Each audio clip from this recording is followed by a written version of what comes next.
Well, good morning and welcome to the API Innovation Center's first plenary event, Pathway to Build Supply Chain Resilience for Critical Drugs. What a beautiful day to make an impact on our national drug supply chain. I'm so delighted and appreciative of all of you coming and taking time to be with us today to share your expertise and insights. All of you contribute with unique knowledge and expertise that's needed to move from theories, move from thoughts and assessment of the challenges to action, to solutions, and move us forward. So I'm greatly appreciative of it. My name is Tony Sardella. I'm the chair of the API Innovation Center and its founder. Look forward to hearing a great deal from all of you, especially the panels as they're assembled for the event today. I'd like to thank the moderators for their willingness to participate and to share their knowledge on how we build a pathway to national health security. The API Innovation Center is a nonprofit public benefit organization, and it was assembled with a thought that we required a new model to allow for building resiliency in our drug supply chain. The idea is that with new novel technologies that hold great promise, there's a great amount of risk to being able to have those adopted, to have them realize the full potential and promise that they provided. And the ability to de-risk that process, the technical aspect, the regulatory aspect, the financial aspect, to de-risk those for existing entities, innovators, manufacturers that already existed was a critical need, one that's been highlighted repeatedly in different assessments and evaluations of how do we cross the chasm from full potential technically to realizing a solution to build drug resiliency. And so through that ability, we started the API Innovation Center thanks to two very important entities. First, the state of Missouri.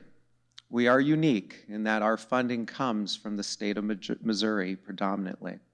And the Missouri Technology Corporation, which is a private-public partnership that works with the state to fund entities and initiatives such as the API Innovation Center. Without the state and MTC, this wouldn't be possible. We have a great amount of gratitude to them for seeing our vision and the potential to be able to build a resilient drug supply chain. That's one aspect of our uniqueness. You know, when I go up to DC and meet with different entities, from the OSTP and others, and many of you have been with me at those, you know, Stephen and Laura, you guys have been at all those meetings. One of the things that they really highlight is the ability to have the state engaged, not just the federal government, but state engaged in these initiatives. Now I want to highlight a little bit about what API Innovation Center isn't, as well as what it is. We do not manufacture drugs. We do not do any equipment manufacturing. We are not a technical organization in that context of manufacturing or producing API or producing drugs, because that's not the need. There's plenty of experts, many of you represented in this room, that have those capabilities.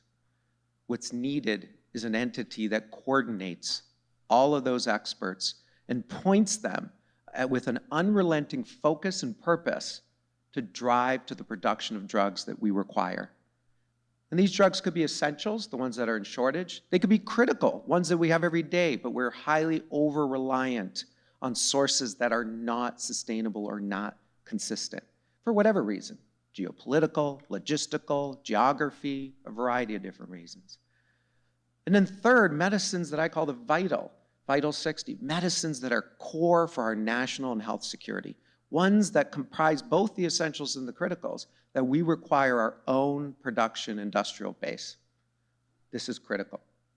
But the hard part is bringing all the experts and entities and assets we have as an incredible nation together, pointed, coordinated to solve this problem. You know, when I get to talk about APIC, recently at several conferences, the one thing they always say is, you know, what we really appreciate what you're doing with the community and the network, and by the way, that's all of you, because all of you are members of it, right? You're the technical members, the equipment members, the manufacturing members, the experts in regulatory as well. They always comment on one thing. There's a great amount of discussion of the challenges, but very few entities actually working to solve it, moving it forward, allocating resources, allocating capital, and making a difference. So that's why I said today's a great day to make an impact, and I'm appreciative for all of you to be here to continue, because we're still learning. We don't know what we don't know. There's many elements that we're still learning. No one's done this before in the same way we've done it. And you provide us with a roadmap relative to understanding paths and plans that we should implement as we collaborate and work together. With that, our day-to-day really focuses on this, I'll call it the challenge, this bold challenge that the White House Office of Science and Technology Policy issued, the bold goals for US biotechnology and biomanufacturing in March. They saw a tremendous opportunity, but I think many of you can appreciate the magnitude of the goal. 25% of all small molecule active pharmaceutical ingredients using advanced technologies to achieve that production in the United States within 5 years. That is a significant, as we work on our molecules 5 and 5, we are awed by the magnitude, but it has to be done. And quite frankly, I think I've always said, it's not about resources, it's about resourcefulness, right? How resourceful can we be to come up with innovative solutions collectively as experts in this space to bring this vision to bear? The resources are there, and even if we think they're not there, I started many companies, and everybody says, oh, it's always about capital. You need the capital, or you need this. It's actually innovation and resourcefulness. Can you come up with innovative ideas, breakthrough ideas that allow you to overcome hurdles and achieve those goals? And all of you have that within you today to share with us and unlock those ideas. That's the only way that we'll be able to come to develop a plan to be able to achieve this bold goal. The 4 panels today are designed to deliver, to provide expertise and thought. But you're not just listening, you're participants in regards to hearing these ideas, and the intersection of their ideas allows for innovation. Innovation occurs at the cross-section of disciplines. Innovation occurs at the cross-section of disciplines. By having all of you here with your disciplines and your expertise and bringing them together is the only way we'll create new novel ideas and resourcefulness to be able to solve this. You're absolutely instrumental in our ability to achieve this. From panel 1, we'll learn about our current technology capabilities and where do we need to be in 5 years. Panel 2 will provide insights on which molecules should be considered as part of the 25% objective. It's a daunting question, right? Where do you focus the resources? Where do you allocate them? Which molecules? So in fact, I would frame it as quite a challenging ethical dilemma, right? Do you do it on essentials?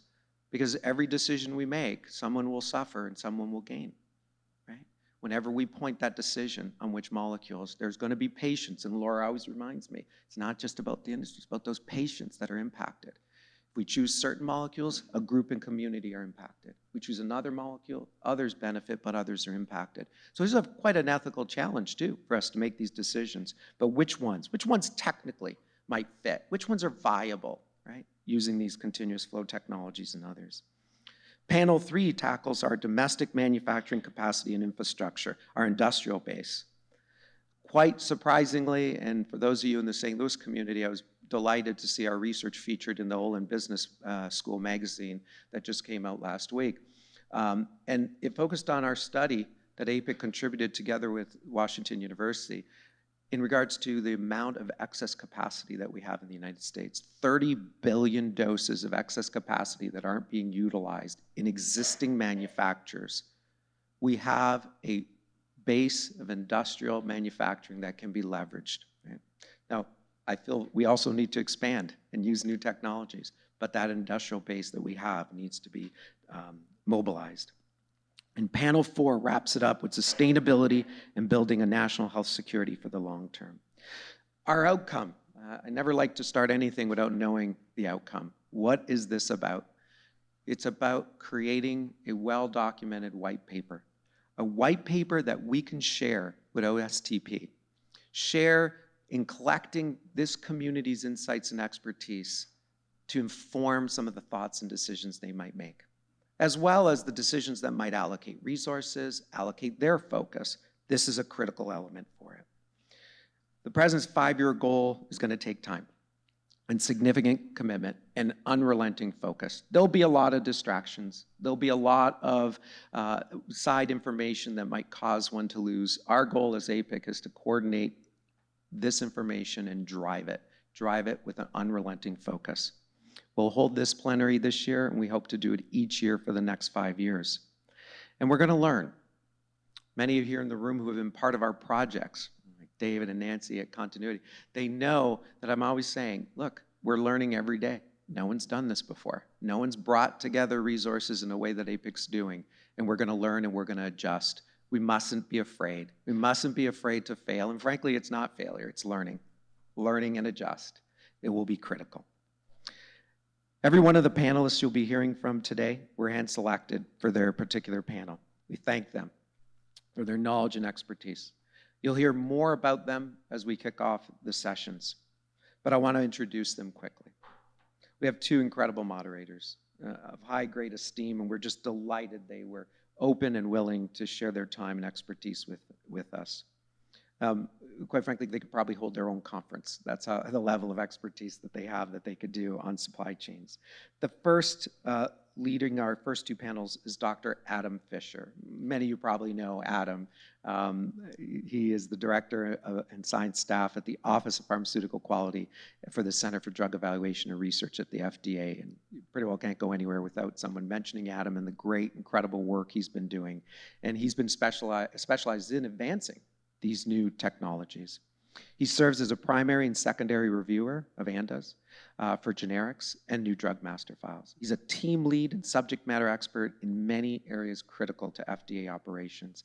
And what I really love too is he's a co-founder of a biotech startup, and he as well holds his PhD in chemical and biomolecular engineering from Cornell. Please help me welcome Adam today.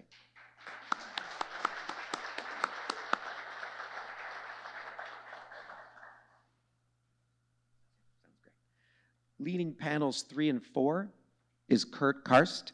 He's the director with the law firm Hyman, Phelps, and McNamara, the largest dedicated law firm in the United States located in Washington, D.C. He provides regulatory counsel to pharmaceutical manufacturers specializing in the Hatch-Waxman patent and exclusivity, drug development, pediatric testing. He aids in product lifecycle management, approval strategies, post-marketing issues, and exclusivity. And you probably know him as the co-founder and primary author of the FDA Law blog, a very critical blog in insights relative to FDA. He leads responses to new FDA rules and regulations by sharing his interpretation with the broader legal community. Let's also give a hand and thank him for being here today. So on behalf of the API Innovation Center and the team, I want to thank you again for being here.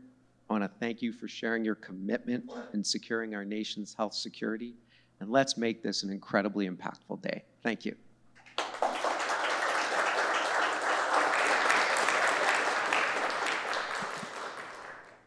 Thank you so much for that intro, Tony. I am Adam Fisher.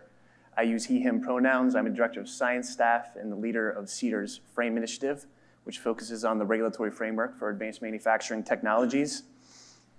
I am a chemical engineer PhD and a biotech startup founder, so what we're going to be talking about here today is very important to me. Hopefully, everyone in this room knows that the FDA does not manufacture drugs or set drug prices, and that's why it's very important that we engage with the stakeholders who do. And most of the stakeholders that we engage through CEDAR's Emerging Technology Program are developing new technologies for drug product manufacturing.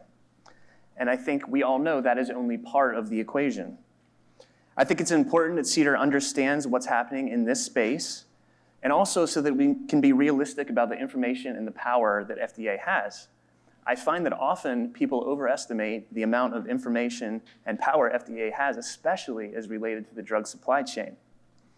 Also, I'd like to personally gain some clarity on certain parts of the White House bold goals paper that Tony mentioned that came out in March of 2023. I'd like to understand better how other people in the manufacturing space are interpreting and addressing these pieces. For example, I'm interested in taking a step back and understanding what it would take to reach the ambitious goal of reshoring 25% small molecule active pharmaceutical ingredients using advanced manufacturing within 5 years through the lens of our current domestic capacity? Is the US manufacturing industry sufficiently structured or organized to undertake this endeavor? What technologies or processes exist to make this possible? And how can we position the US to answer the immediate call while also balancing the long-term future needs? Today, our esteemed panel will tackle these important questions. So let me go ahead and introduce our panel to you now. We have Dr. Andre Adamo, founder and CEO of Zyput Flow Technologies. Dr. Adamo is the developer of the core technologies at Zyput and serves as an innovation advisor at Snapdragon Chemistry. With a background in engineering, he has excelled in continuous flow chemistry and microfluidic system design and manufacturing. His expertise also lies in developing groundbreaking engineering solutions. Thank you for joining us. Thank you. Next, we have Bill Foley, Process Analytics at Waters Corporation. Bill Foley, with over 35 years in technology industries, leads cross-functional projects for new technology adoption. His recent work focuses on introducing process analytical technologies in biopharma and pharma development. He's successfully led projects conducting technology assessments for acquisitions and bringing real-time liquid chromatography into manufacturing for specialty measurement applications. Bill, thank you for joining us. And we have Dr. Matt Hancock, Director, Business Management API at Thermo Fisher Scientific. Dr. Hancock is an industry veteran with over 20 years of experience in pharmaceutical development and manufacturing. Currently serves as the Business Management Director for API at Thermo Fisher Scientific, and his specialization lies in small molecule API manufacturing, amorphous spray drying, and sterile fill finish processes. Thank you for joining us as well. Okay, now we get to set the stage for our discussion. And I'll say, if the discussions that we have today are anything close to the discussions that we had with breakfast at the hotel or from what I heard happened at dinner last night, I think we're all in for a very special treat here. So let's set the stage for the discussion. And can you help us distinguish between the types of API currently on the market in the US? So let's also focus on contrasting between small molecule API and large molecule API. And let's go to Dr. Matt Hancock to address this first. Sure. So I think historically the industry has differentiated large molecule from small molecule based largely on the molecular weight of the material itself. Over the years, that historically has been at roughly 500 grams per mole, and more recently has shifted probably more towards 1,000 or 1,000 Daltons. I think it's important to note that when we think about the context of history, the last 100 years have really focused on small molecule APIs. Really large molecule APIs have been more the focus over the last 30 years approximately, but certainly small molecule still represents the bulk of new FDA approvals each year, although that gap is closing with each year. Thank you for the insight. Maybe we could hear from Bill next. Bill, what are your thoughts? Yeah, I think Matt hit a lot of it here. I think the process for manufacturing these is a bit different as well. A small molecule is typically chemically synthesized, and that's the focus of what we're here for today. Large molecule, depending on, there's variations in everything here, but it tends to be a biologic process and could be what maybe we think of as continuous in a way of in perfusion batch fed, for example, reactors, where you make product over an extended period of time and you try to provide the adjustment back on the process. So on a practical sense, they tend to be, large molecules tend to be injectable drugs. If you think of it as injectable drugs, there's exceptions to every rule, of course, and small molecule tend to be oral doses or pills or liquid solutions as well. Andre, thoughts? Well, there's not much to add here. I would differentiate them based on the technological approach for production. So one is through chemical synthesis, the small molecules, and the other one is through biofermentation, the large molecules. And any insight into the volume of these APIs on the market? How many APIs are small molecule versus how many APIs are large molecule? Yeah, so roughly, and these are rough numbers, over 90% are still small molecules. And in particular, when we think about, I think where most of what our discussions will be today in the legacy products, the generic compounds, those are virtually 100% small molecule, as most of the patent protection is still in existence for large molecules as they've been brought on more recently in terms of the long history of the pharmaceutical industry.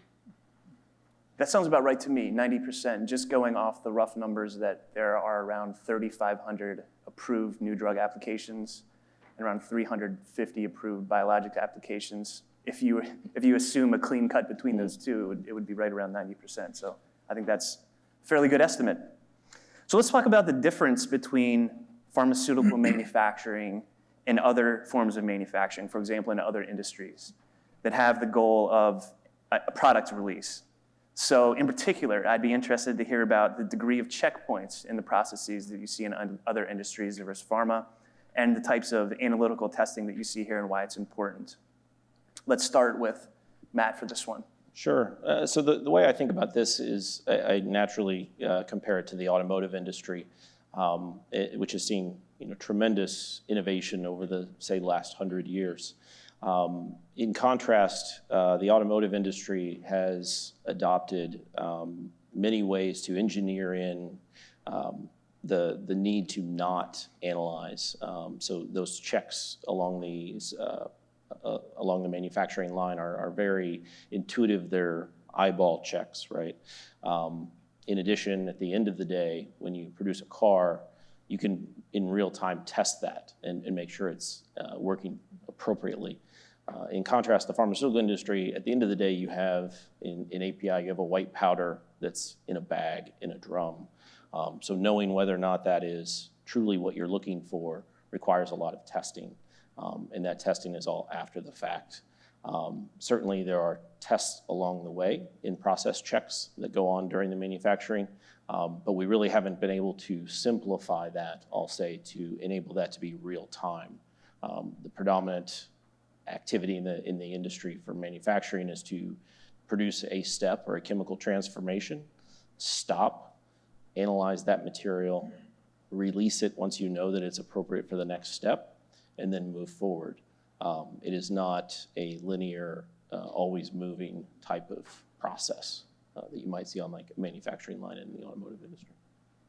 Appreciate the insight. Bill, thoughts? Yeah, there's not a lot to add to Matt's answer, I think. I think anecdotally, we talk about pills, oral doses, say, and the way that historically this has been thought of as you produce a pile of these pills and you randomly select a few to sample at the end of it all, and you say those are representative of the entire batch you have here. And so as Matt pointed out, it tends to be batch to batch type analysis and not a lot of, I'll call it real-time feedback yet. And again, everything's got exceptions to it, but for the purpose of this, I think we think of it as there's more testing, there's GMP steps, of course, but it's batch to batch evaluation.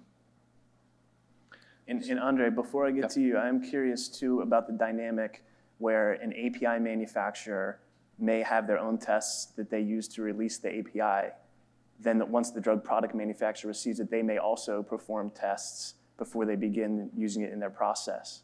So I think that might be a little bit of a unique piece of the pharmaceutical manufacturing industry. So anyway, curious to hear your thoughts on this as well. No, my thoughts echo what has been said. So if you look at industrial manufacturing, whether it's small scale or big scale, by scale I refer to the number of, the output, the throughput of the process per year. So if you have a higher value product, you will go through rigorous QC. And so let's say that you take, for the sake of argument, a boiler. A boiler, if it explodes, makes a lot of damage, and so they get tested one by one. If it is a less risky process, then you will go with the statistical approach, very much like what the automotive industry has developed. So you do need ways to check. What large-scale manufacturing has done is try to make them as fast as possible and as reliable as possible. And there's a lot of effort in terms of engineering that has gone there. So I guess that in the pharmaceutical industry, you do have a different layer that is that who sets the rules is different than the person that makes the product. So I can speak for ourselves. We test our own products where there are standards that we have to abide, and there's bodies outside that set those standards. In certain cases may have a review, but this separation of tasks gives us flexibility. Okay, so let's start talking about the fun stuff now, okay? As I mentioned, I'm a chemical engineer, so let's talk about how this stuff is made, right? API manufacturing traditionally has been done via a batch process. For everybody out here, we need to describe what we mean by this. So Matt, would you like to take the first crack at describing a batch process? Sure. So, batch manufacturing is, in essence, in the most simplistic terms, in a large reactor vessel, so a large pot. And of course, in the synthesis of an API, there are multiple steps or multiple chemical transformations that take a more basic chemical or raw material into the finished API or active ingredient. So if we take, for instance, say 5 steps are required or 5 chemical transformations occur from raw material to API, each one of those transformations is further broken down into unit operations. And each one of those consists typically of a reaction, a cleanup or a workup of the material, and then finally isolation and typically drying. So each one of those subtasks or unit operations is an individual activity as well, occurring in that vessel or in that isolation apparatus. And so the way it's done in batch is that you have a distinct quantity of material that's input into that vessel and a distinct quantity of material that's at the end of the day removed from that vessel as a final transformed material or API in the end. Each one of those batches is sequential, and each one is a distinct point in time, which is quite different than as we would look at continuous, where those transformations are going ongoing continuously for a distinct period of time, much longer, but don't have those individual subunits as individual stop points. So Bill, before we get your take on this, also curious to hear some of the problems that are associated with traditional batch manufacturing. So curious your thoughts there. Yeah, so, well, I think Matt described it really well, what goes on. I think you're looking for impurities in that process, certainly partial conversions on these chemical steps. And in some cases, you're looking to balance the API. You start with a certain amount of API in a batch, and there are losses of that API depending on the specifics of the process. Sometimes in weighing you can lose, sometimes in conversion you lose as well. So there's a number of, the process itself, I think Matt described very well. The challenges are looking at impurities, looking at how do you measure the purity of these reactions and what you intend to make versus what you've actually made. That's how we think of it anyways. My company's in the analytical measurement, process feedback by measurement type steps. So then let me ask the continuous guy to describe batch to us in your words. So I would say that batch is the game of compromises because you start from the lab and you have a small container and you do your chemical transformation, and then you have a commercial need that is making a large batch, so you can make a lot of material. And so in the transition between a small scale and a large scale, there's a lot of problems that happen.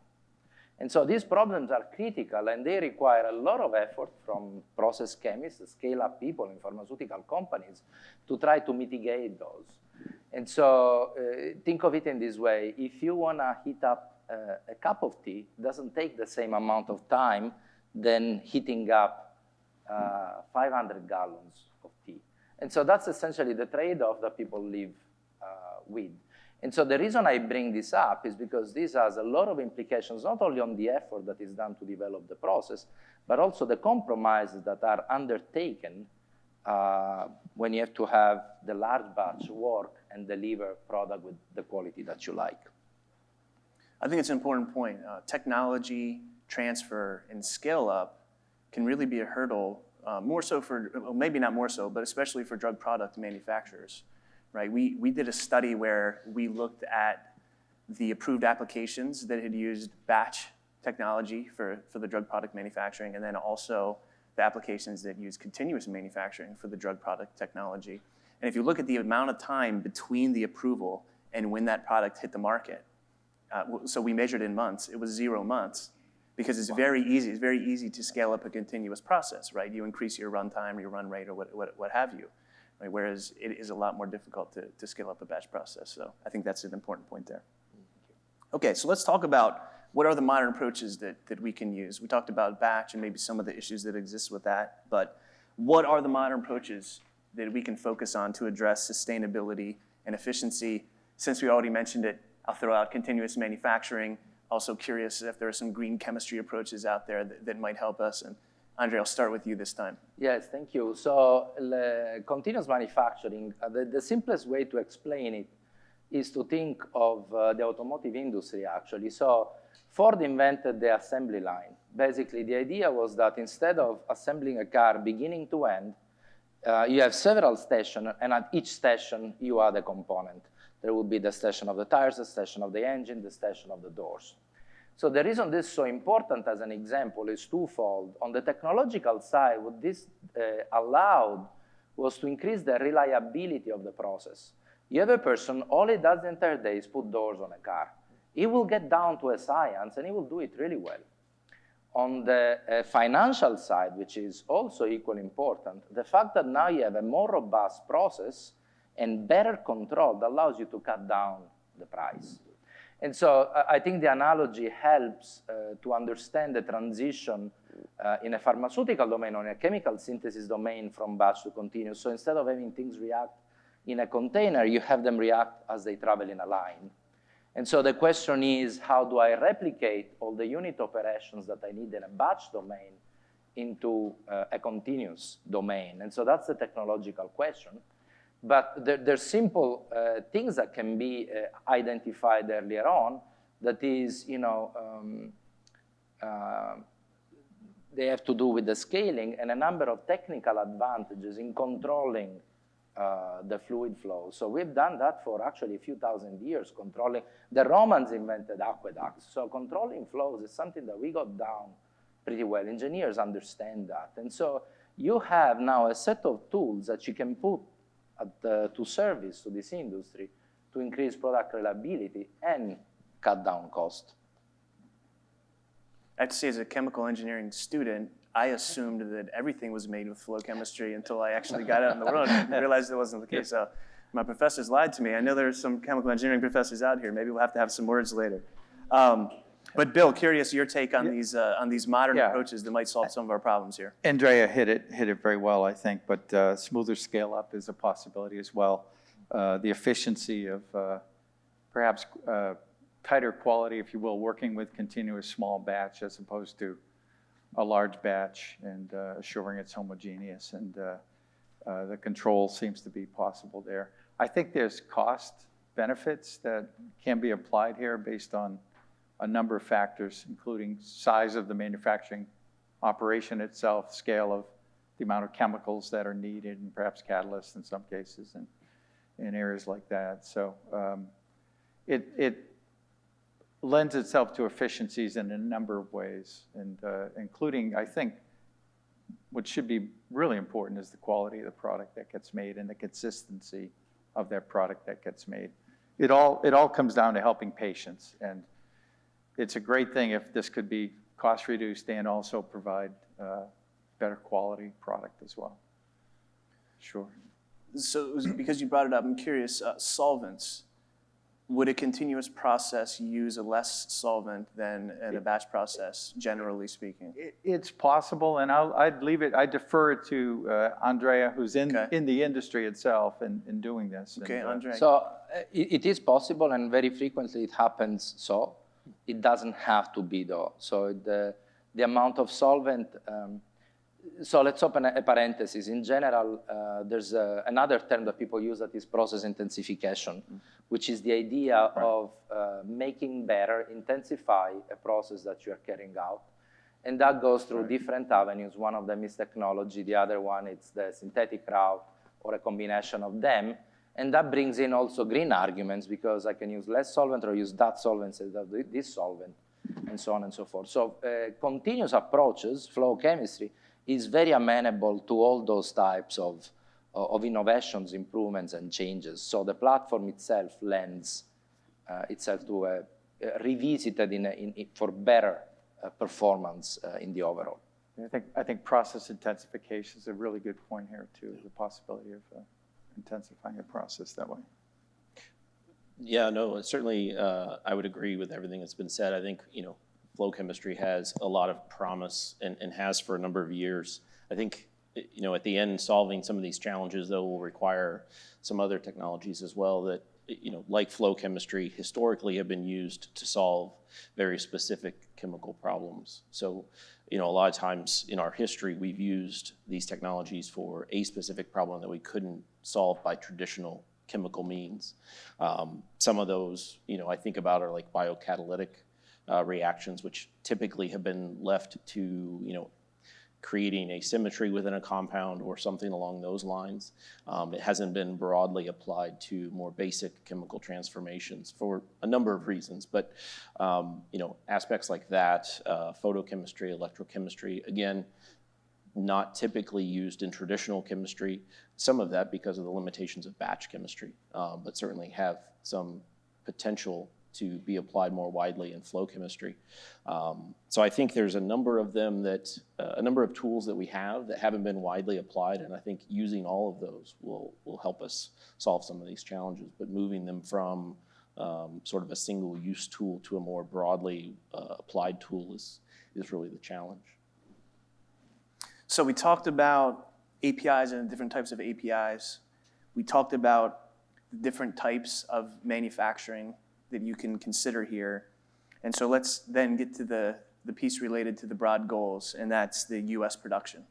So how can we use these approaches, or how can these approaches help us de-risk the US production of API? Let's start with Andre.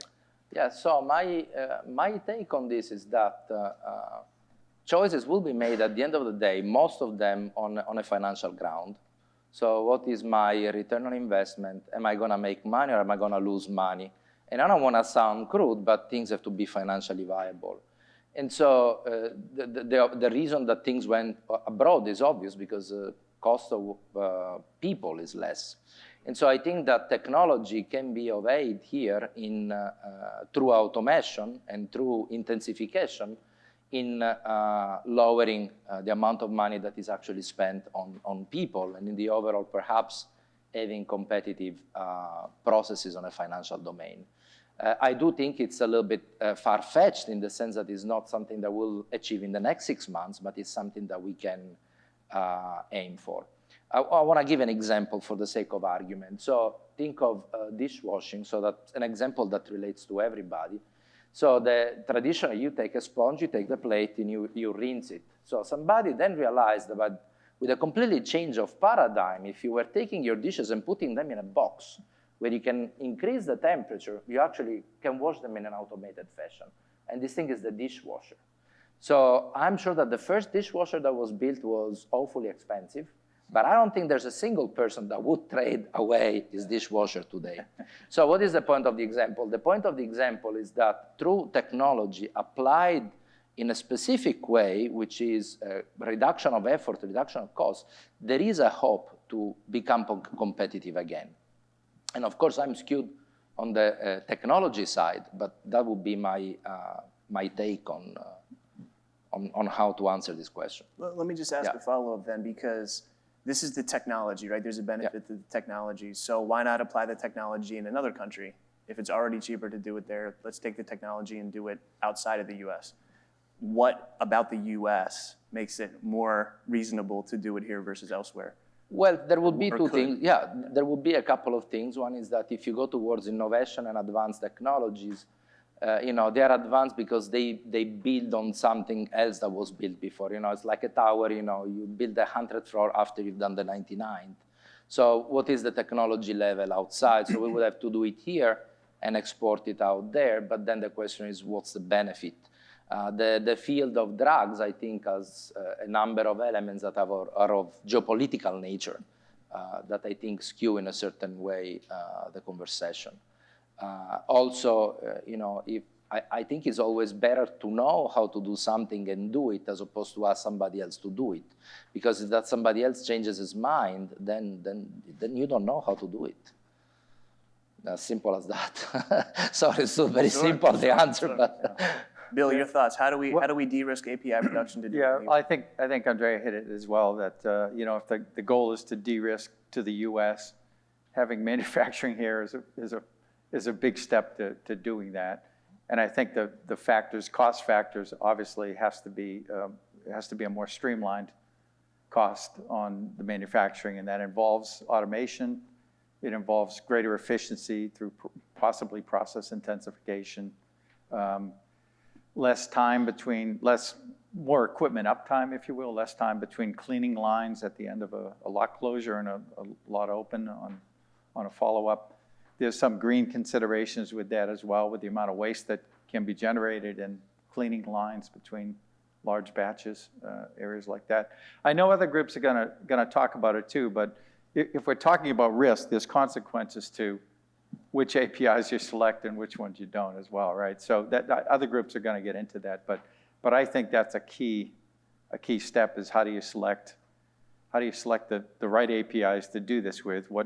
What's real, what's possible, what can you win with, and also consider what the implications of that might mean on the rest of the supply chain and the robustness of the remainder of the supply chain here. But from the equipment side, I think there's opportunity to intensify process, to automate process, to get more efficient and try to offset some of the cost challenges that, real-world cost challenges that cause the outsourcing in the first place of these critical drugs. Matt, anything to add? No, I would just expand a little bit on that. I think, of course, we didn't get to this position overnight. The industry as a whole has trended this way over 30 plus years, 40 years. And that was largely driven by costs. So of course, to solve the problem, we'll have to solve that. I think also the just-in-time nature of the supply chain is an area that we can exploit if we're able to accomplish this. When you think about the logistics of shipping active ingredient from somewhere across the planet to be turned into finished drug product here in the US. That of course takes time. And if we're focused on, we'll say, lower cost ingredients and products by nature, the idea of flying those overnight is cost prohibitive to the end product. So if you're able to, A, lower the cost of the material in the first place, but also make it in a regionally distributed way so that it's closer to that finished drug product facility, that's another benefit that only lowers the cost and allows that supply chain to be more efficient from a time perspective, which of course, time at the end of the day is a resource just like money. So I think, we have to solve the cost problem, but also there are other aspects that we can leverage to further strengthen the value of bring that manufacturing back to the United States with advanced manufacturing. Right. I'll say for Cedar's Frame Initiative, we prioritize 4 different technologies. First is end-to-end continuous manufacturing. The second is artificial intelligence. And then the third and fourth are distributed manufacturing and point-of-care manufacturing, which are related to one another. And I think that gets to what you were saying there towards the end. There's some supply chain benefits of being able to do things in a distributed manner, to be able to manufacture closer to where the patient is, or maybe even to where the drug product is manufactured if you're talking about an API. So I think there are some very good points there. So why can't we do this now, right? What are the barriers that are keeping us from pulling this off now? Why can't we produce API in the US? I'll say, I haven't been keeping exact track, but I think I've heard cost about 15 times, right? So let's talk a little bit more about costs, right? And then also the availability of tools, the availability of the workforce, and so on. So curious, Andre, let's start with you. What are the barriers keeping us from doing this? So I would list them not in order of importance. The first one, I think, is knowledge. So if you look at how many students graduate from US universities knowing what continuous manufacturing or flow chemistry is, you'll find that number surprisingly small. It's close to zero. There's only a few points where this is taught, and not in the standard curriculum. It's through the research of academicians. And so I learned 2 weeks ago that the American Chemical Society doesn't list flow-based technologies as part of the core curriculum. We sell everywhere in the world, so I have kind of a little bit of a window on other domains. I can tell you that in China, the effort is impressive, is at warp speed, and Europe is much further ahead than US, at the very least in education. And so if you want to implement a process, you need somebody that knows, that doesn't have to figure things from zero. So that would be the first one. The second one is risk in general. One thing that we see, it kind of sounds a little bit bad to say, but I don't mean it in a bad way. I just want to represent what I see. Often there's a lot of decisions that need to be made by a manager that is mid-career. And so the guy will ask himself, how much risk am I going to take over here?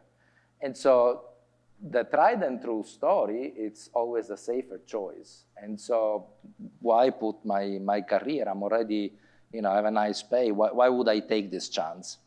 And so this is not a way to criticize anybody. It's more a way to highlight something that is real, and it does come in the way where choices are made. The third one, of course, is cost. New technology has always a premium because you have a small volume, and you have a lot of investment that you have to recoup. And so that drives up the price for the entire installation, because you just need tools that are kind of new in their domain because they have to satisfy those new specific needs. And so all the three, I think, there's the interplay of these three that doesn't help the field.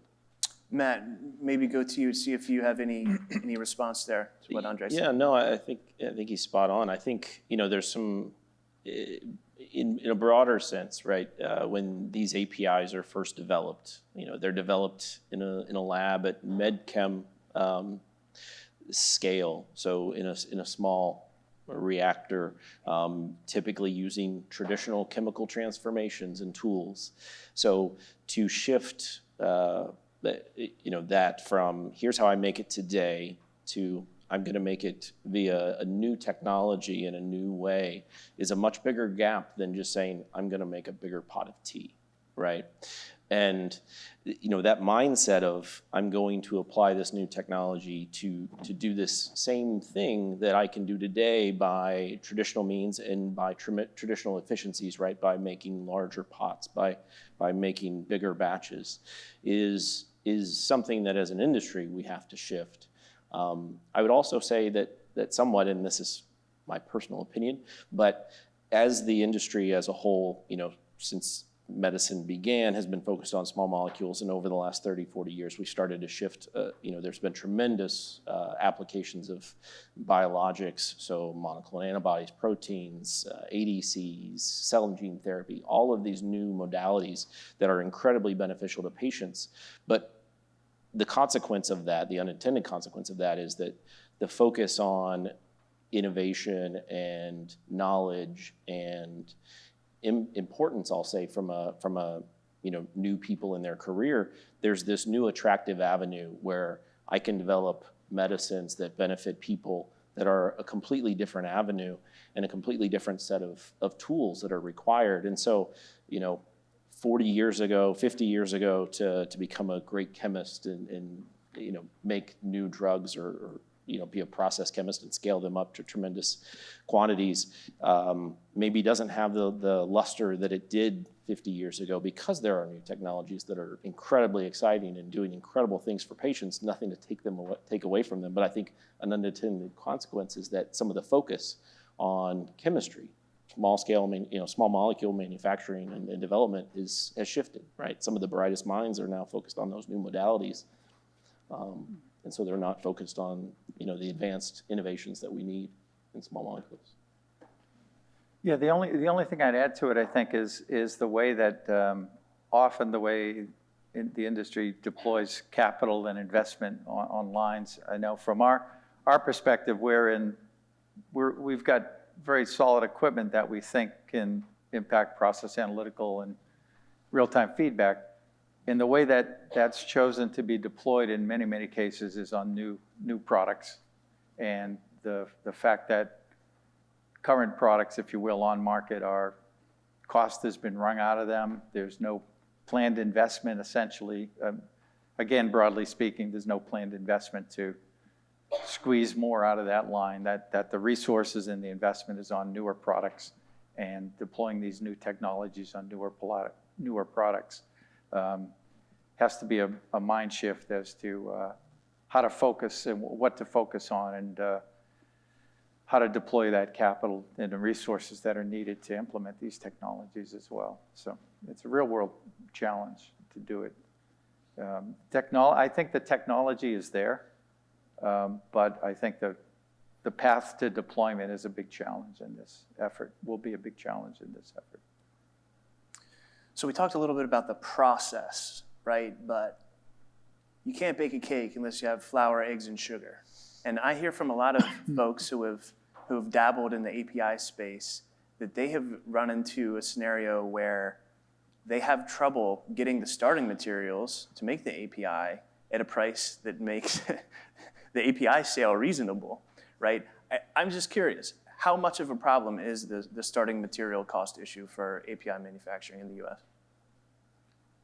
Maybe, Matt, you're shaking your head. Yeah, no, it's a real problem. So, traditionally when we think about small molecule manufacturing of APIs, right, we think about the GMP controlled steps, which are typically 3 to 5, maybe a few more depending on the route of synthesis. And so, what happens before those 3 to 5 steps, right? This isn't, you're not back to base chemicals at that point. There are intermediates that are required that are taking typically compounds that are pulled out of the petroleum industry and turning those into advanced intermediates. And, even if we focus on the APIs that are made in the US today, the vast majority of those, it's only those last 3 to 5 steps that are done here. So if we look at the idea of bringing back even more of those, we're still probably talking about just those last 3 to 5 steps. It doesn't address the problem of all these advanced intermediates are coming from outside the US, bar none. They all are. The irony of that situation is twofold. One, a lot of those petroleum-based chemicals that are used as the raw material inputs into those intermediates come from the US. And the even more ironic part is those base chemicals from the petroleum industry almost exclusively use flow chemistry for their manufacture. So we have the technology here at the very beginning, and we do it well and we do it efficiently. And then there's this gap in the middle that we don't really partake in anymore. And largely the infrastructure that we had, say, 50, 60 years ago to do that has been abandoned. And so we used to do that as a country, as an industry. But that was really the first thing that shifted away. And only, I will say, over the last 25, 30 years has even more those final 3 to 5 steps been shifted outside the US. So even if we solve the last 3 to 5 steps, bringing that back on shore, there's still this huge gap in the middle that's critical, that we really have even less of momentum towards solving, and is a very critical aspect. Bill, Andre, anything to add? Yeah, no, I think that's well said. I think this is a really complex problem, and so I think if you get into the deployment step of how you deploy these technologies, mapping it out has got to be, modeling it has got to be a key step in the process here to accomplish this goal, is to model it to make sure, you know, we understand the challenges, we have a solution for every gap there is, and before we go forward here. So it's a very good point. I don't really have much to add. One thing that though we hear from people is comments about environmental regulations in different places. Yeah. And so I guess this adds to the cost argument. Certain countries have, I should say, less stringent or less expensive regulatory frameworks. One of the things we hear is that even in US, different states have different frameworks, and some states are better suited from a cost perspective than others. And so I think this has an implication on the question that you raised. This is great insight. So I think we've talked a lot about the problems, right? But I think the reason that we're here today is to get to the solutions. And the Broad Goals paper had a great, you know what Boston Consulting Group calls the BHAG, right? Big, hairy, ambitious goal, right? 25% of APIs reshored within 5 years. Based on the technologies we talked about, based on the processes, based on the APIs that are out there, what do you think is the most critical component to achieve this goal in 5 years? Let's start with Bill. Yeah, so this is the big question of the day here. The big question, yes. Yeah, so the tools that we have, I think there would be a consensus today that flow chemistry has to be a cornerstone of how we do this, and process analytical technologies as well. The ability to get real-time or near real-time feedback to make adjustments to keep things flowing efficiently, and possibly get process intensification that reduces costs as well. In automation, certainly integrated automation. Again, my company's in the sort of the analytical measurement space here, so we look at the ability to get near real-time or real-time feedback, getting a representative measurement of what's going on in a process, getting that fed back so that you can make adjustments to the process to keep going within design parameters of the process. That technology probably has to be advanced a little bit, and some of it involves coordination of the different components in a manufacturing line. I think inline filtration and separation as well is a huge potential to be an improvement here in the efficiency of the operation. And I mentioned process intensification also. I think modeling of this has to be done right up front, and we've got the right tools to model these processes as well, and to understand what the expected outcome is, and then be able to measure that difference and figure out how to get even better on the next iteration of it. So we've got all the tools. We have to make a commitment to deploy them the right way for this goal, I think. So I want to keep us out of the weeds here, but you mentioned advanced PAT. Yeah. I'm curious what you have in mind as a need related to advanced PAT.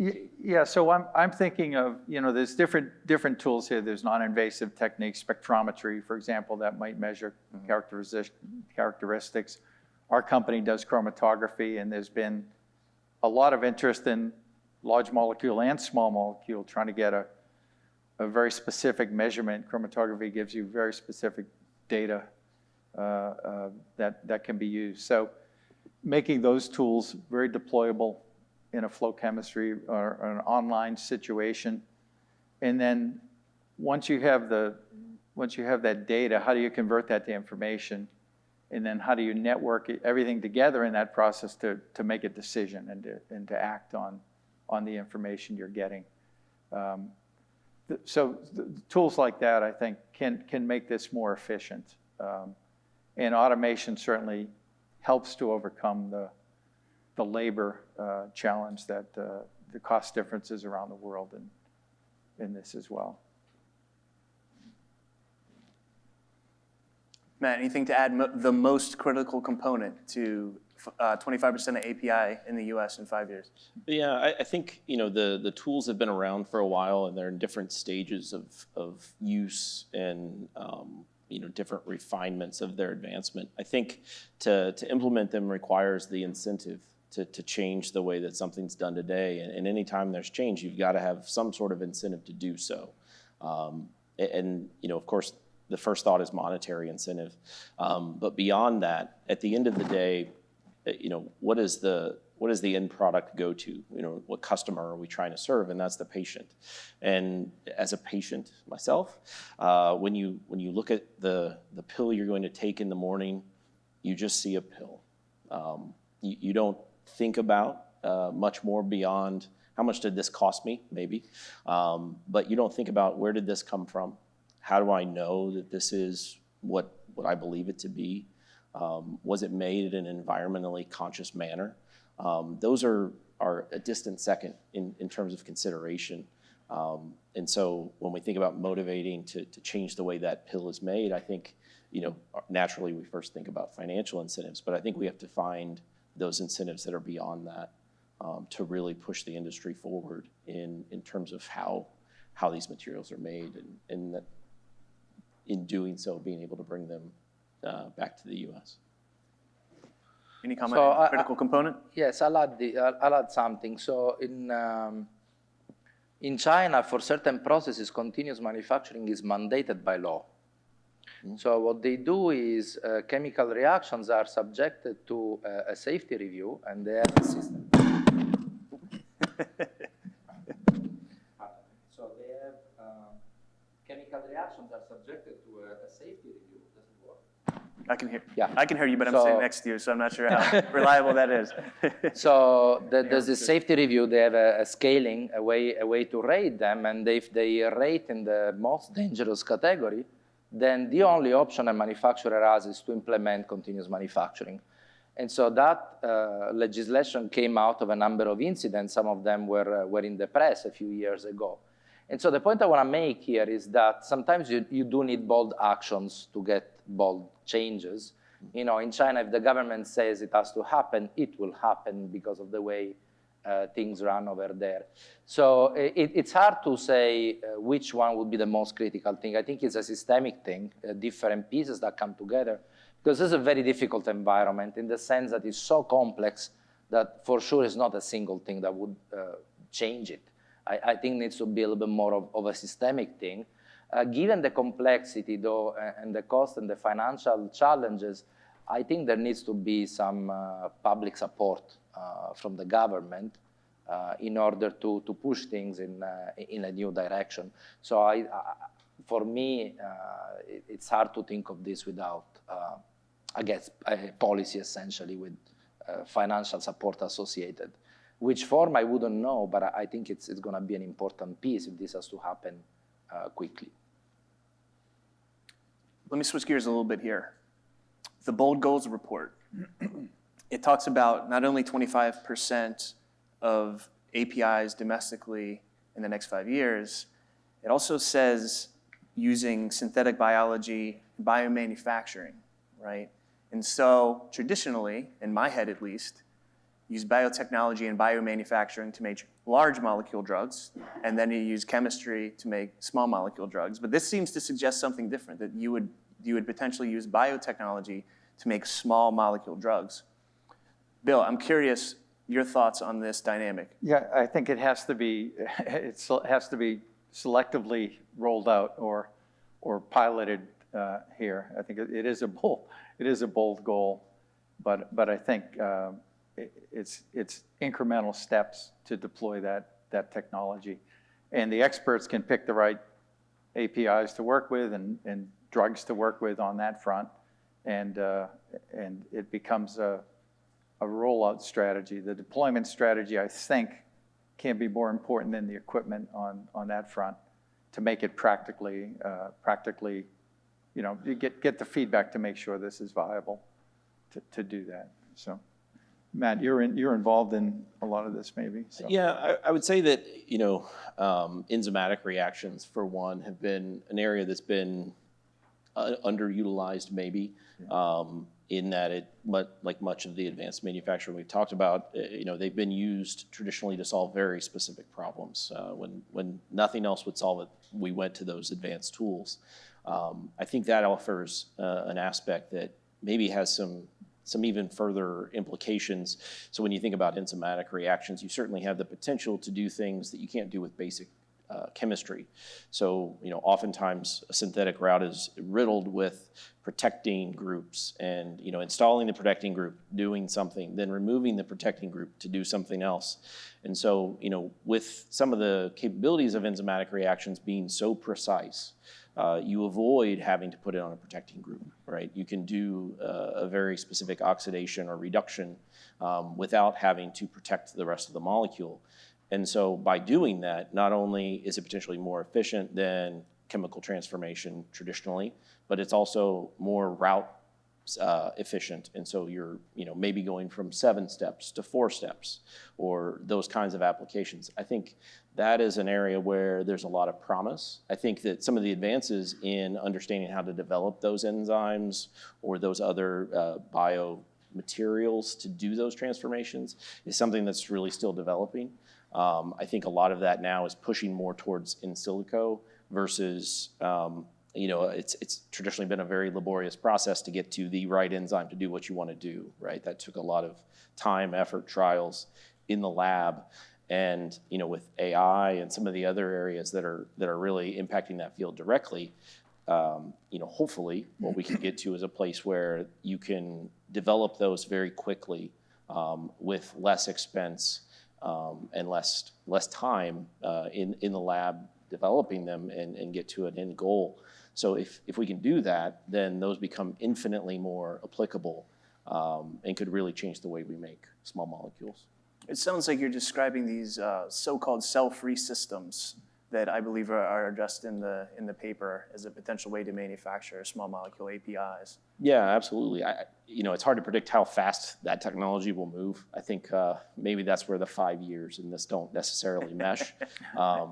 But needs to move quick. Yes, but I think that's definitely an avenue that today, as we look at it, is underutilized, and it's underutilized because it's costly to develop. If the development of that and the applicability of it broadens, then it could be a game changer for the way it's used. And Andre, any thoughts on synthetic biology here? So what I would add is that we have run into a few companies, a small amount that has been looking at doing through biofermentation commodity chemicals, or I should say more commoditized chemicals. Examples in the fragrance and flavors. I think an example that we've seen a lot is things like jet fuels. So, these are smaller molecules, and through essentially engineering of the bacteria, people have been able to obtain certain classes of chemicals. It seems that is still quite early for those type of approaches, though they may be very viable in the future, but I think it's a little bit further away. Though this is not my field, in all honesty. It's more things I've seen in the market. Sure. So let's move on. We'll take a few audience questions now. They've been coming in throughout the morning here. And so this first one says in capital letters for Adam, but I'm gonna use my privilege as moderator to deflect it to the rest of the panel here. And so the question that I'm gonna ask you is, how does the FDA need to think, and what should industry expect from the FDA as a partner in working to achieve OSTP's goal? Well, through a number of industry events where the FDA has spoken, including IFPAC conferences and events like that, I think they've been very, very proactive in trying to inform the industry. They're behind innovation, and they want to support innovative approaches to advance manufacturing, to help patient safety, all of the right reasons. In my mind, they're fully behind it and very willing to try to have that advance. I don't know if the audience might have a better view of this than I do, but I know we've had some relatively innovative tools over the years that have come out, and industry has been sort of looking for guidance on how do I deploy this technique. It's relatively new. And I think it's more of I don't want to call it a partnership, but there's very very affirmative approach to adopting these new technologies. So that's my experience with it. I don't know what. Yeah, Matt, no, I would say the same. I think the FDA is proactive about evaluating the new technologies. I think it's almost a stigma or a mindset of the industry, though, that, and you think about this in terms of switching gears to maybe innovative compounds. If you're a company who's got their one molecule that they're taking to market, and there's an unmet need in the population, and everything is positive, to take that leap to say, I'm going to implement a new technology when maybe I don't have to get that end product to patients, is a significant leap, right? Especially when there's not a well-worn path of how to do that and the regulatory impacts of that. And so I think, one aspect that maybe could be an evolution of the FDA's approach is to, I'll say, maybe publicize a little bit more when companies do take that leap and do bring on that new technology, and there is that interaction, that very proactive interaction from the FDA on how that was implemented, how it got approved. I think that's a big aspect that maybe could hopefully start to shift that mindset of the industry. I think, I can't, I'd be remiss if I didn't say, though, it's not only the FDA, right? It's not the only regulatory body that the companies that are making drugs today are concerned about. It's undoubtedly, the first one. But those others do add up in terms of impact to the product. And so, it's going to take the whole effort of everyone. I think certainly you could argue that those other regulatory bodies in general take their cues from the FDA. So I would think that they would follow along, but it even goes beyond just the FDA. One thing that I would add, just in terms of the partnership aspect of it, sometimes we approve something that uses an exciting new technology, and we would love to tell people about it, but because of commercial confidentiality, we can't. Yeah. But if a manufacturer goes out there and says that they've done it and the FDA has approved it, then we can talk about it, right? So in some ways, it needs to be a partnership of companies saying to everyone else, we have successfully implemented this technology for an approved product, and then I think we can work together to amplify that message. Otherwise, sometimes our hands are tied, just realistically in terms of what we can say. So, Andre, any way FDA can help you? No, so I don't have much to add. I guess I do have one request, as we were talking about it earlier. So one of the things we see, there's always this would have to do with customers, there's always a perception of risk, especially with new technology. So if there was a way to have support from the FDA in the sense that we can tell the customer, look, FDA has reviewed it, and this is a letter that summarizes their opinion. I don't think it would be a game changer, in all honesty, so I don't want to be demanding here, but I think it would help because it would ease the risk, the perceived risk from the customer. And it wouldn't have to be an endorsement of the technology per se. It would have to be something that pertains at the regulatory implications of using that type of technology. I think this would facilitate a lot of conversations and a time scale of adoption, mostly, if it was at all possible. Sure. And a little plug on behalf of the FDA, mentioned CDER's Emerging Technology Program. There is also an advanced technologies team in the Center for Biologics. And both of these programs exist to have early engagements with stakeholders developing new technologies. And some people have interpreted it to mean that you have to be a drug product manufacturer in order to engage with that program. And I'm here to tell you that's not the case. We engage with a large number of people who are developing new technologies. I will say that it helps to at least be at a point where you can identify the barriers between where you are and an eventual approval, so that then we can talk specifically about those barriers and what we do about them. And then I would say that there are some generally exciting new developments in advanced manufacturing. There is an advanced manufacturing technologies designation program that we're developing right now, and somewhat related also a platform technologies designation program. And so I think both of those things will raise the visibility of some of the technologies and also some of the programs that we have to support people. And I appreciate the acknowledgement that we have generally supported innovations. We try to go to things like this, right? We try to develop new programs. I am the leader of the FRAME initiative, which is not about engaging directly with someone to get an approval. It's about looking at the policy for technologies coming 5 or 10 years down the road and making sure that we can do our best to reduce uncertainty and provide clarity for people who are developing those technologies. And that's something that we plan to continue doing. Okay, so FDA aside, let's talk about my partner agency, OSTP. That's why we're all here today, to talk about the broad goals report. And the deliverable from this is going to be a report to OSTP, correct? And so from your perspective, what is the most crucial message that OSTP must understand about the US technologies and capabilities for API manufacturing? So most crucial message for OSTP. If you were the one writing the report, what is your one key message? Somebody else can go first. You look most animated, Adam, Matt. would you like to Let's start go us to you out? first.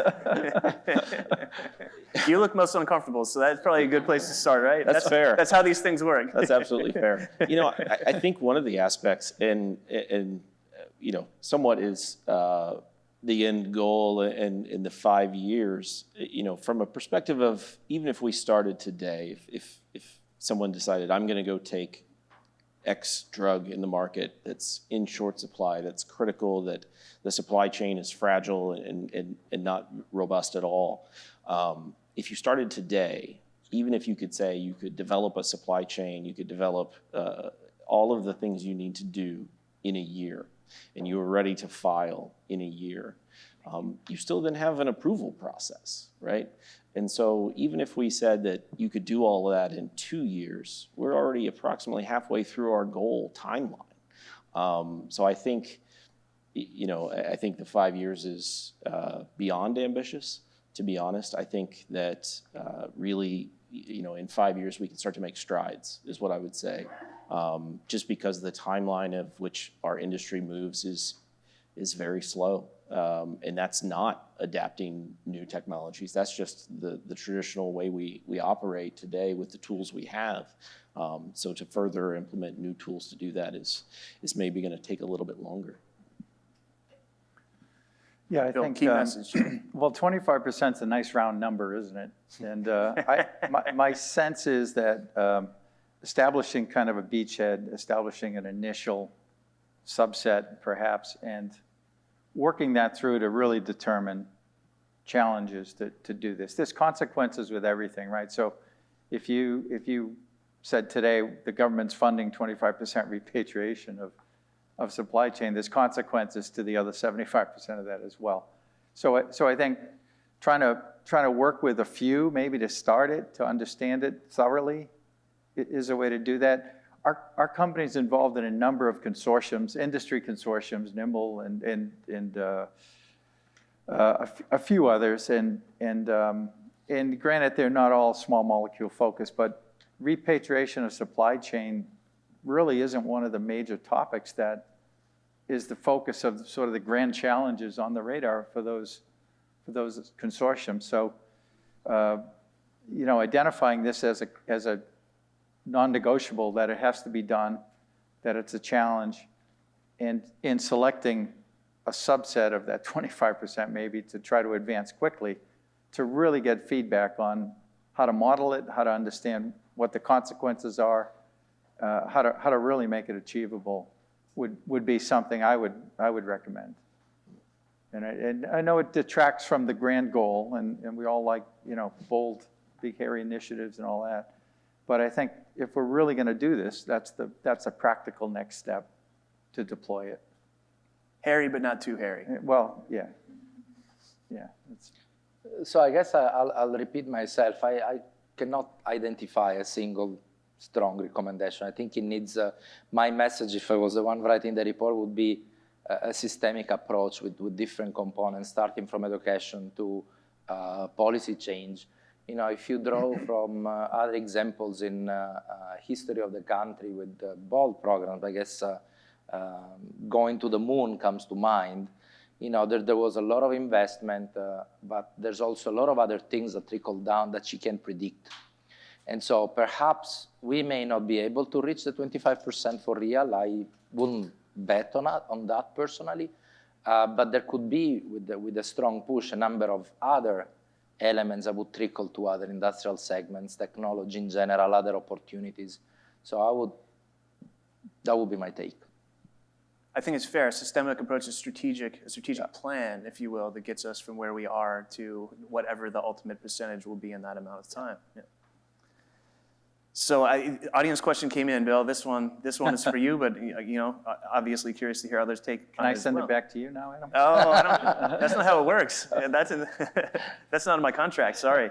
But so, Bill, you mentioned sort of the funding issue a couple times now. So, in response to your comments, in the absence of planned investments by the commercial sector in older products, what is the solution? Does the solution rely 100% on funding from the federal government?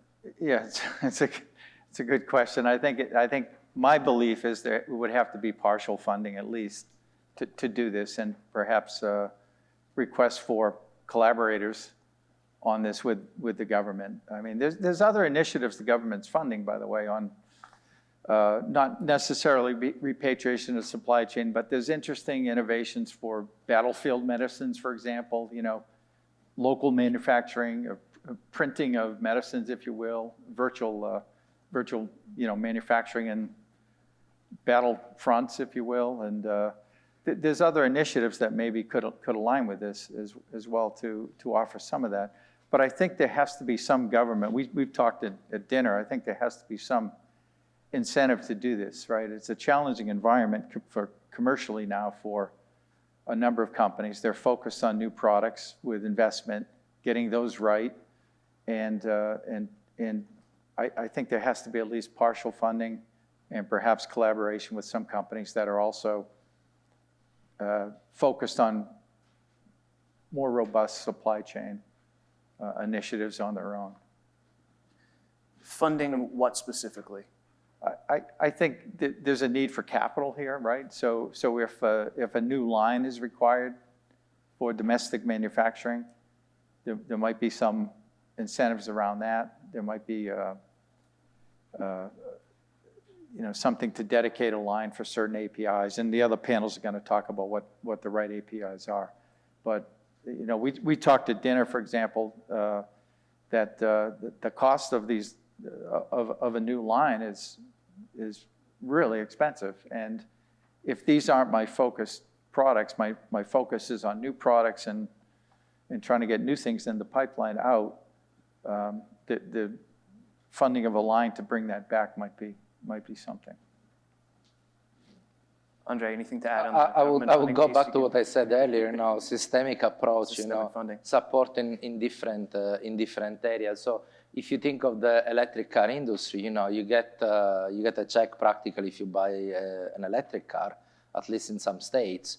So I don't want to suggest anything specific, but I wouldn't think it's crazy if production of certain specific drugs gets subsidized in a certain percentage by the government if certain domestic production metrics are met. And I'm not suggesting this specific, it's just an idea of the many ones. But again, I guess in chemistry it's the activation energy, right? So who's going to put the activation energy? So either you find the catalyst or you got to put the activation energy, and perhaps it's a little bit of both. I got to find the catalyst somewhere and pump in some energy. Do you think other governments subsidize this type of manufacturing? So I don't know if pharmaceutical manufacturing is subsidized. I would guess in China probably it has been, because a lot of things have been subsidized. Solar panels, it's a big case of the 10 years ago. But there's all sorts of things that are subsidized. So if you look at Europe, for instance, there's a lot of control from the governments on drug prices. And so I think they are in the realm of possible answers. Matt, did you want to take the funding question here? Yeah, I was just going to add, I think particularly around other countries and how they're approaching this, I think, I think we have to have some aspect of not doing this all on our own. I think maybe there's some other opportunities to partner with maybe other countries and regions that maybe offer similar, have a similar goal as our own. I think certainly some countries have invested in supporting the pharmaceutical industry. I think recently in India, they've definitely applied some tax implications to open up zones specifically for the pharmaceutical industry.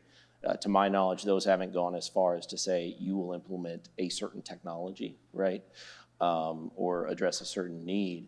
But I think certainly there's avenues to do that. I think in my mind, at the end of the day, what's clear is that consumers will not support paying a premium, at least today, for the types of things we're talking about. So, that gap that will exist has to be covered in some way. And I think the only one that springs to mind is through government intervention. So we only have a few minutes left in this panel. I did want to give everyone the opportunity to make one closing point here, and I'd like to end on a positive note. And my question for you is, what makes you most optimistic about improving the supply chain for APIs in the future? Andre, want to start here? So I guess I'm an optimistic by nature, a little bit. And of course, I am biased towards technology, but I think some of the answers will lie in there. So if you look at the semiconductor industry, for instance, and you look at the rate of progress, it was driven by demand, so there were financial drivers that were from the market. But the type of innovation that has been generated in the last 70 years is extraordinarily large. So I don't see why the pharmaceutical industry, or I should say pharmaceutical industry is very advanced. I don't see why some shifts of paradigm in the pharmaceutical industry cannot happen. Now, whether they happen in 5, in 4, in 10, I don't know. But I can see that the ferment is already there. And so I'm optimistic. I wouldn't necessarily put a timeline specifically, but I think the elements have been brewing already for a while. Bill, what makes you optimistic? I may not come up as optimistic, but I'm very optimistic here. And I think the semiconductor industry, that's the example I use all the time. 20 years ago, yields were 60%, and the technology was a lot of manual technology, very inefficient, waste, chemical footprint was quite large. And through technology, that's become incredibly streamlined. Yields are incredibly high. Waste is reduced. I think we've got the ability to do that. All we need is the focus to do it. And I think we've got the basic building block tools in place to do it. It's a matter of how do we align and deploy these tools in the industry. But the fact we're talking about it, the fact it's a grand goal, I think makes it really optimistic for what it can be. It's a huge problem, and I think we can solve it through innovation and through new tools. Matt, why are you optimistic? Yeah, I think my optimism comes from the opportunity that we have as an industry, right? Over the last, it's been discussed for quite a while now that the industry as a whole, in terms of new drugs, are certainly shifting in their profile. In that the blockbuster drug is going away, right? It's an olden time type of scenario, in that the new innovative drugs are more focused. They're smaller patient populations. They're smaller quantities of doses. Correspondingly, smaller amounts of API will be needed. So of course, our infrastructure is built more towards blockbusters, and so as the industry shifts towards these smaller niche type of drugs, there will be a shift in the way that infrastructure is built and the way it's utilized. And so I think there's an opportunity to leverage that shift that has to happen in a way that lends itself to advanced manufacturing, right? So rather than large vessels that are thought of as a single reactor train to make one API, right? Certainly the more effective mode is smaller, more nimble, that you can change and make multiple APIs from in an efficient manner. And so I think that type of shift will lend itself the opportunity to start to implement advanced manufacturing into those facilities as they're retrofitted to meet the new demand. And the API seems to be the right tool. I know the opening remarks, coordination of all these capabilities. This is a great opportunity for the API Center here to play a leading role in that going forward, so.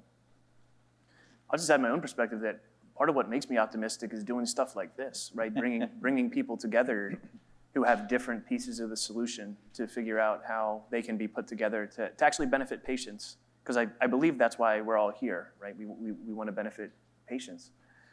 And the more things like this we can do, the better. I will say from my perspective, a lot of times I do think we focus on scientific solutions when we talked a lot about cost and economic solutions to the problem. And I think it's important that some of those voices are part of the discussions in moving forward as well. But the more stuff that we can do together, I think the better it's going to be for the patients. So I know I said closing thoughts, but we actually do have a couple more minutes. So let me just ask. You said why you're optimistic, and Bill, I think you may have already addressed this in terms of technology gaps. Maybe a very relevant question for you, Andre. But what specific technologies do you need in order to help us realize this optimistic future? What is missing, Andre? Let's start with you.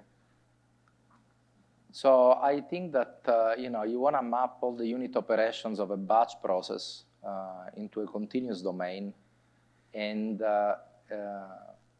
in order to increase the robustness, you want those unit operations to be very reliable. So I think that some aspects of reliability have to improve. I think that you cannot have any facility without automation, and the cost of automation is still very expensive, because it's made on a case-by-case basis. And so there's insane cost to automate a specific line. So there needs to be general solutions there, I would think, from a technological side, at the very least. And Bill, we already heard from you, so maybe we'll jump to Matt on Sure. What technologies do you need to make this future possible? What's missing? Yeah, I think it's really, in my mind, around the gap from, here's the process today as we envision it, and here's the factory we're going to build to make it. And that development cycle, is just too long, really, right? Because the length of time impacts the cost in terms of resources. And so using some of the new tools around AI and other things that will come in the future can help speed that up and really, diminish the amount of resources required to make that development happen, to go from lab scale to plant scale. And so I think, reducing that cost burden from a resource perspective will greatly enhance the interest and the motivation to utilize it.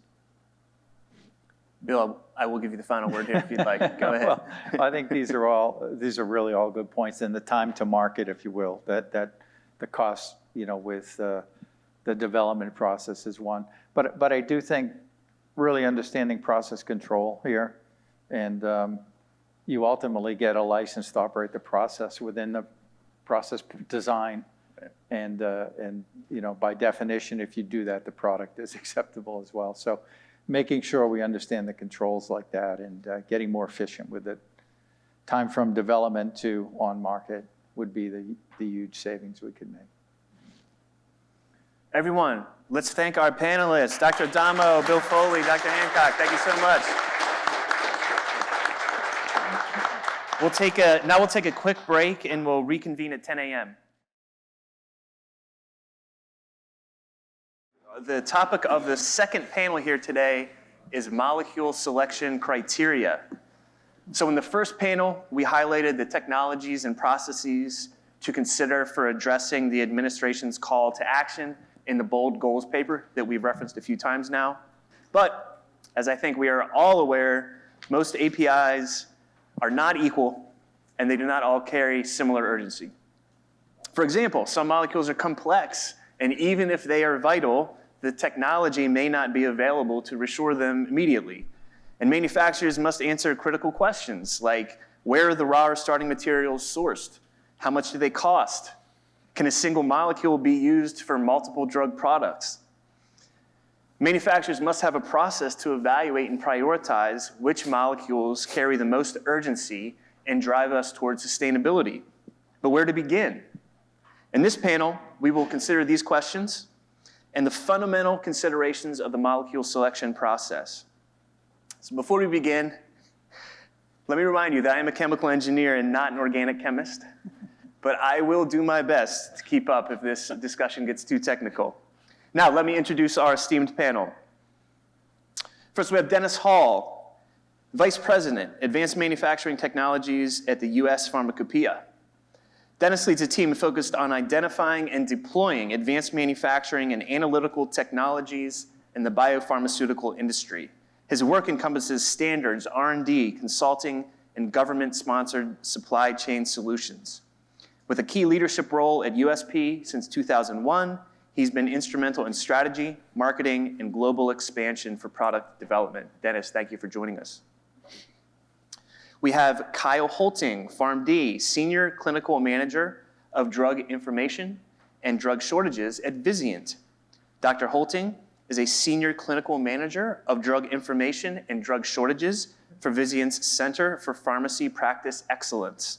In this role, he primarily focuses on drug shortages, the essential medications report, and assisting sourcing colleagues with the clinical specifics of the Nova Plus enhanced supply products and other contracting opportunities. Prior to joining Vizient, he was a drug information and drug policy pharmacist at Virginia Commonwealth University. To my left, we have Stephen Schondelmeyer, PharmD PhD professor at University of Minnesota College of Pharmacy. Dr. Schondelmeyer is an expert in policy analysis, particularly in areas such as prescription drug reimbursement under the various programs. He was appointed the Prescription Drug Payment Review Commission and has conducted research projects for entities such as CMS, GAO, and FDA. With a unique background spanning pharmacy practice, reimbursement, pricing, and more, his expertise influences the evolving pharmaceutical landscape. And last but not least, we have David Thompson, PhD, co-founder and chief technical officer of Continuity Pharma. Dr. Thompson joined Purdue University as an assistant professor in 1987, where he led the organic chemistry division and spearheaded research. His notable contributions encompass API synthesis, bioresponsive materials, and cutting-edge protein structure determination, as reflected in over 170 peer-reviewed publications and 10 patents. Again, he is the co-founder of Continuity Pharma. Thank you for joining me. Let's get to the fun part. Start the discussion here and talk about critical molecules. Okay, I believe in the Bold Goals report, it talked about critical products.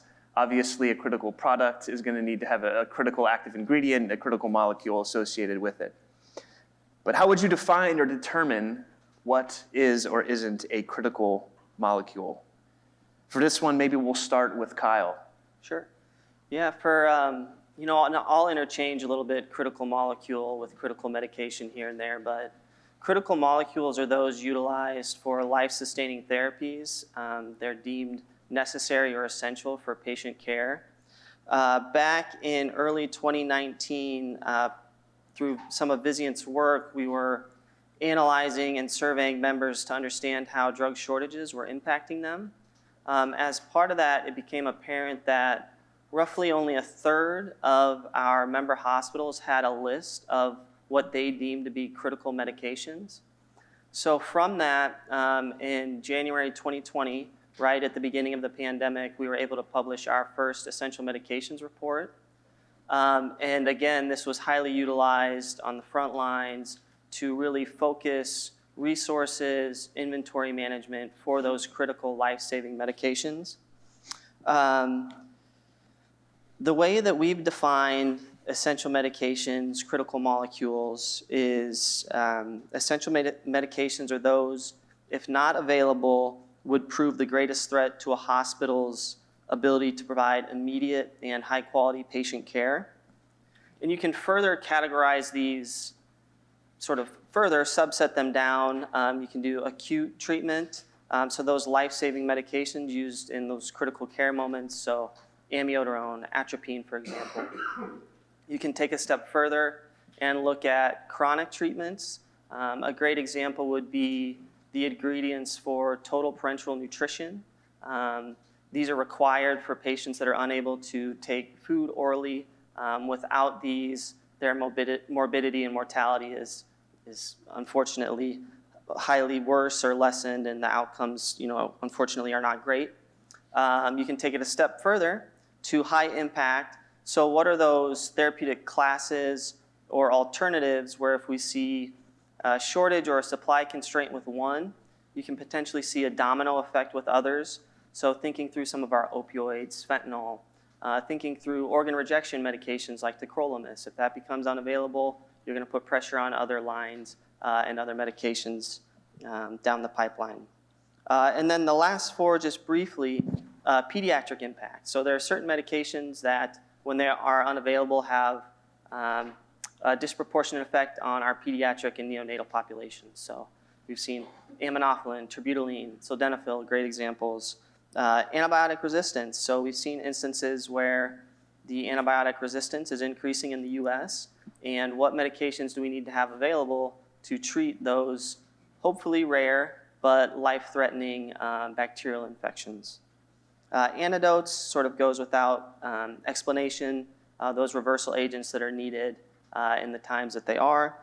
And then lastly, our oncology agents. So we have built out multiple backbone therapies within the United States. These are life-saving molecules. There are alternatives in certain instances. In other instances, clinically, there are not great alternatives, and what is available is the primary and sole medication utilized. So that's sort of the way that we have classified those as we move forward. I did just briefly want to mention that the FDA and WHO also have essential medications lists. The WHO has published theirs since 1977. In 2007, they added pediatric-specific medications and indications. But these lists have been around for decades at this point. The FDA has their list of essential medications. Sort of the one exclusion that isn't included there is they don't include those longer chronic term treatments that may occur over weeks to months to years. But across those three reference points, I think we have a great starting point to identify what is critical, what is essential, and what are these molecules or medications of highest importance. Thank you, Kyle. I do want to note how important I think it is to have the voice of the purchaser involved in these discussions, so thank you for being here. I also note how similar some of this sounds to a situation that people joke about where someone realizes there are 4 different lists and realizes that we need to create one list, and then a year later there are 5 lists. Right? Yeah. Right. So you need to make sure that you don't get into that situation. So Steve, background in policy pricing. What are your thoughts on how we define and select critical molecules? Well, first, let me take your last point and let you know that there are 11 lists now. Okay. So, Let's make it 12, right? and I'm sure there's another one in development right now. Just quickly to give a sense of those lists, the term essential medicines list was being used by WHO for national formularies, essentially for a country, as far back as the 1970s and even before that. And so that's been around a long time. But in this current phase of drug shortages and drug supply chain issues, we've seen a new round of lists that they draw upon the essential medicines list that WHO has had, but they really have a slightly different purpose. They're not meant to be just a formulary of all the drugs we would cover, but the most critical ones, the ones that would affect the population's health or survival or ability to improve their health condition on a short-term basis. At the University of Minnesota, back in 2018, we started a project called the Resilient Drug Supply Project. This was before COVID. We knew that shortages were a major problem, and we wanted to identify what are the what we call critical acute medicines, drugs that would be used on a crash cart or by an EMT or by an ambulance service or in the emergency room at the hospital. So we brought together experts from all of those fields on a national basis and constructed a critical acute drug list with 156 molecules on it. And then not long after that, COVID-19 started and Vizient developed a list. We saw another AmerisourceBergen, another wholesaler, developed a critical drug list about that same time with about 70 or 80 drugs. Then we saw BARDA put out an RFQ for making 25 molecules for the Strategic National Stockpile, and that, in a sense, became a priority list of critical drugs. After that, we saw FDA come out with their list of essential medicines, but they also said essential medicines, medical countermeasures, and critical inputs. So that adds a new dimension to it. It's not just the molecules, but the inputs to the molecules become a critical factor. And we've heard about that earlier today. The key starting materials can also be a shortage problem. Then Angels for Change with USP and Vizient partnered and created a list of pediatric oncology drugs that are critical medicines. And then we've seen ASPR came out with their list of essential meds needed for acute patient care. And then they've broken that down into the broad list and a priority list. So we've seen a number of lists out there. And by my count, there are at least 11 or 12 lists. And as we said, it's probably still growing. I do think we need to realize these lists aren't frozen in time. They need to be dynamic. They need to change and be updated. Few things may drop out. There may be new things that need to be added to those lists. And most of these lists do list molecules, but sometimes pointing us toward the product that's going to be used is important too, because you may need to make the API differently to be used in a sterile injectable than you do to be used in a tablet or capsule or in an inhaled product. So you need to have in mind the end product, and maybe may need different APIs of the same molecule with slight variations in terms of salt form or anhydrous form or other characteristics. So we use the terms essential, we use the term critical, we use the term acute. I also agree with Kyle and what Vizient did. I believe there's such a thing as critical chronic medications. Insulin is not necessarily acute medicine. It is a chronic medicine for treating diabetes. But who could argue that insulin isn't critical? And if a patient doesn't have it, they may be able to get by 3 or 4 days without it, but a week or two later, they're going to, if they're a type 1 insulin-dependent diabetic, they may end up in the emergency room with diabetic ketoacidosis, and patients have passed away from that.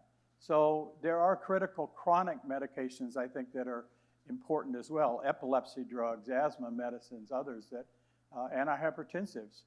Think about what happened when we had all of the sartans recalled, losartans and sartans, and the NDMA contamination. And those are chronic meds, but when you start taking all of the sartans away, it means you don't have a therapeutic class available at all. So critical meds, by any other name, are critical. Okay, so then let's kind of switch the focus a little bit to this goal of producing 25% of all small molecule API in the US within 5 years. This is, let's call it several hundred molecules potentially, okay? Yes. And my question to you, let's stay with Steve and Kyle here. So Steve, if you're in charge, what do you prioritize first to strengthen the health security? I think we start with a big net, and then we focus in on concentric circles that become tighter and tighter. But I do think it's important to have a tight set to start with so you can be successful and get them out there.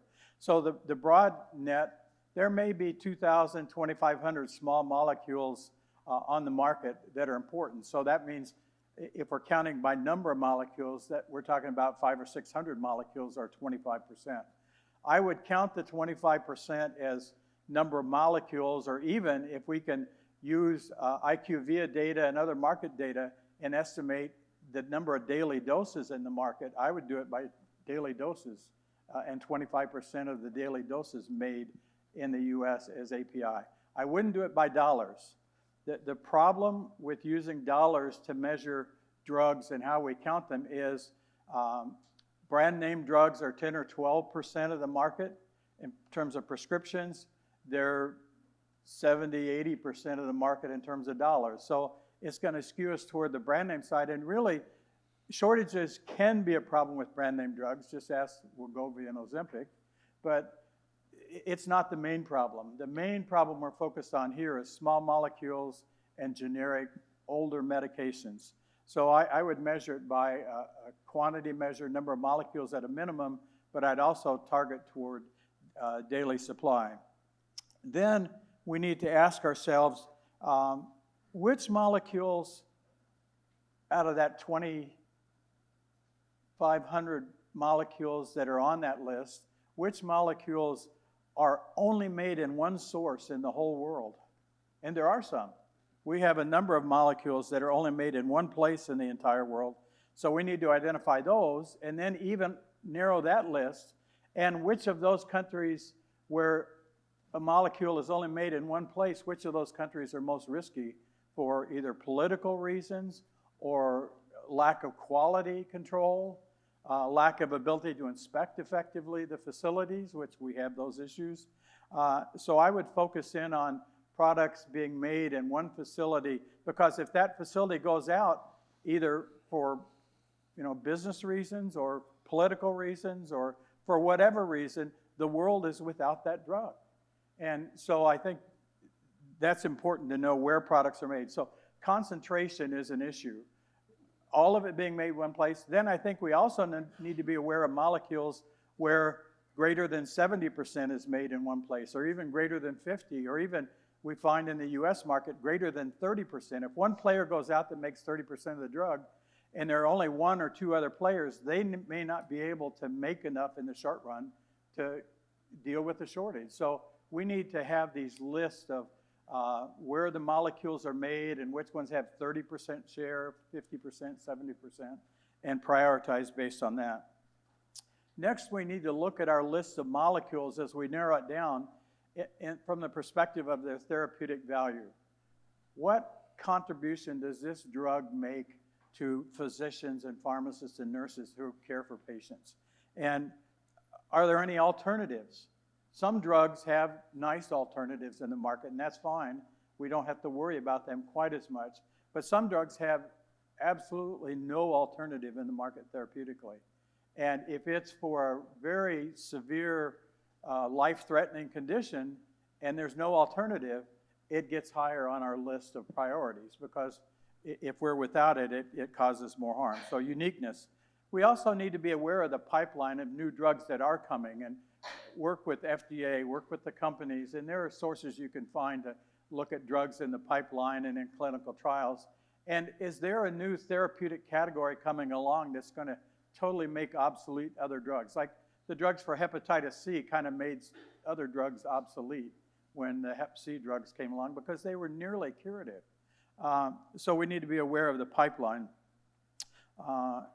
And then we need to be aware not only of the molecules, but what dosage forms are they going to go into.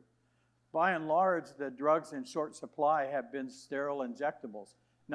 We shouldn't focus only on that, but that's been a problem. And it isn't always producing the API that's the problem. It's putting it in the finished dosage form and doing so in a quality factory operation that maintains the sterility and keeps the glass shards out of the patient's bloodstream. So we need to be aware of the finished dosage form and where we're headed down the line too. Kyle, you're in charge. What do you prioritize here?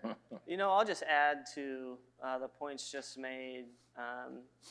When we speak about these essential or critical lists, we are focusing on the molecule, not necessarily the dosage form of interest. So reviewing those lists, again, I really like the idea of the concentric circles and sort of working your way down. But when I sort of think through it just at a 30,000-foot level is we have these foundational, again, lists, which are great reference points and great starting points.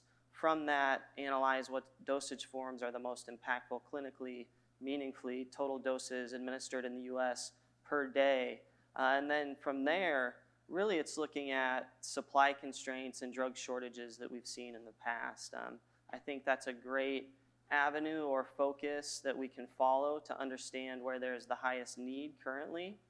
And by doing so, multiple organizations have been following drug shortages for years. FDA provides their list. ASHP, the American Society of Health System Pharmacists, they've been following drug shortages for decades now. So we have this data, we have this repository of issues that we run into in the past. How do we bring that to focus today to move forward for the future? And I did just want to add as well to the pipeline point, we do see new molecules that are sort of clearing the way and making other therapies obsolete. But for the most part, where we're seeing the market go currently is specialty medications, gene therapies, those niche use diseases. Matt had a great point about that in the prior panel. So all that to say is the pipeline isn't necessarily going to bail us out. I think those essential medications, those older essential medications, are going to continue to become more and more essential. So focusing on those points moving forward. And then just the last thing to add, as we talk about critical molecules, I also want to mention componentry. So what's the critical componentry? And that was touched on a little bit by Stephen here a moment ago. But we've seen supply constraints in the past due to glass vials, rubber stoppers. You follow the chain all the way up, and it's the plastic used for the pre-filled syringe, or there was a labeler issue at the manufacturing facility. So thinking through what are those critical molecules, what are those dosage forms, and then also what are the critical componentries needed to have to prevent any supply constraints, drug shortage issues that we may see in the future. Thank you. Yeah, great points there. Let me jump over to Dennis and David now to get your insight on what I think is a very important question, one that we hit on a little bit in the first session, and that's key starting materials, right? So just as important as strengthening API manufacturing domestically is making sure that we can source the key starting materials. So does the availability of starting material influence how we should prioritize the drugs to manufacture first? And what are the necessary actions that we might need to take to produce these starting materials and critical minerals domestically? Let's start with Dennis. Well, thank you. That's a fantastic question. And yes, we did start that conversation in the previous panel. But I'm going to frame my answer to that in really the setup that, Steve, you produced in terms of looking broadly at what the list is and then the various concentric circles, because a factor in that is about the key starting materials and where those are made, and whether we make an intervention that just pushes the problem upstream, or if we're making an intervention that really can provide that supply chain security. We've done at USP a considerable amount of work, an effort to understand all of those aspects, well, almost all those aspects that Steve talked about, in terms of those factors that affect whether you can make a change to a supply chain to improve its resiliency.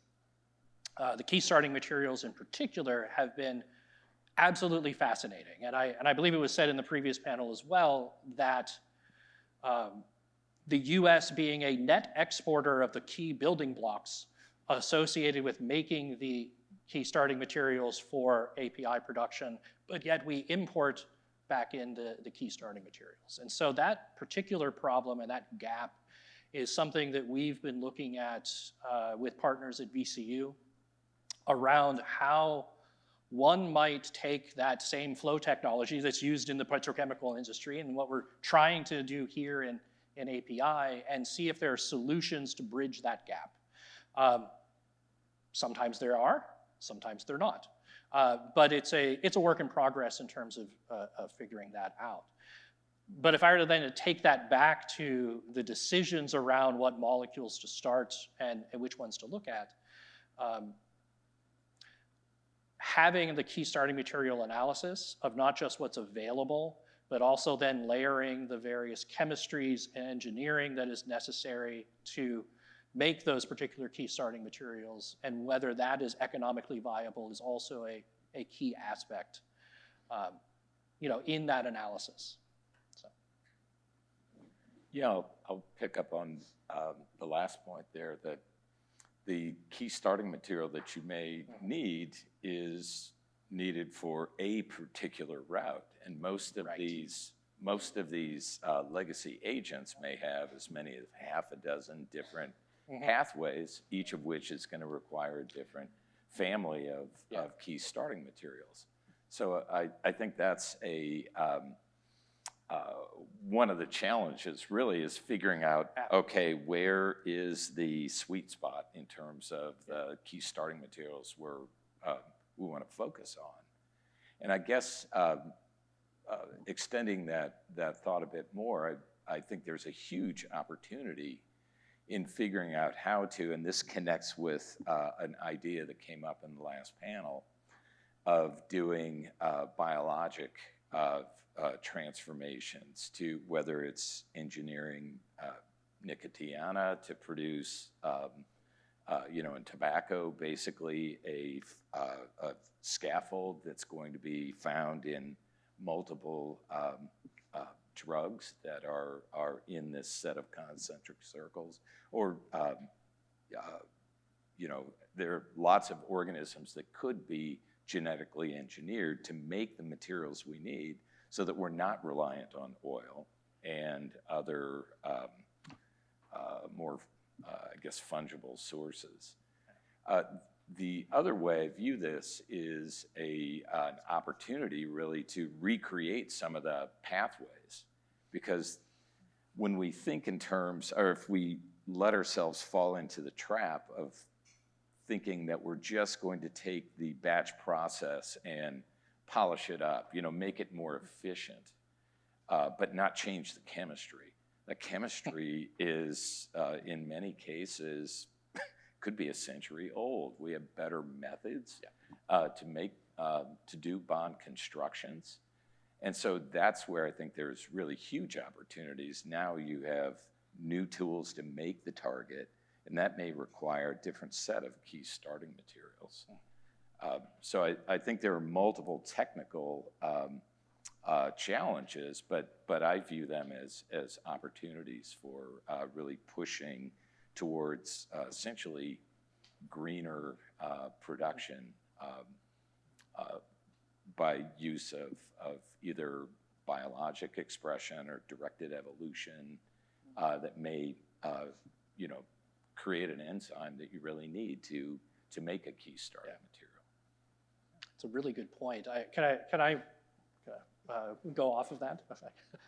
Just to check. Have at it. So, the idea of looking at both new chemistry and perhaps known chemistries that an advanced manufacturing technology like flow technology that might make that route now economically feasible where it wasn't 30 years ago is something that we've been looking at as well at USP. And in addition, that type of analysis was recently added to our decision-making toolkit that we have for trying to decide about supply chain strengthening. For ASPR, we built this out so that they could look at the fullness of the supply chain for a particular product and where the challenges are from a security perspective, of which one of those key ones that they wanted was the key starting materials and the routes of synthesis associated with it. And the layering in of applying an advanced technology just opened up doors that if you just said, well, who's making this traditional batch KSM today, you think it's a roadblock, but then by doing that, you're like, oh, but if we did it this way, it's not a roadblock anymore. Right. And it's important to have a decision framework like that, because we don't want to invest and solve the wrong problem, from a supply chain security perspective.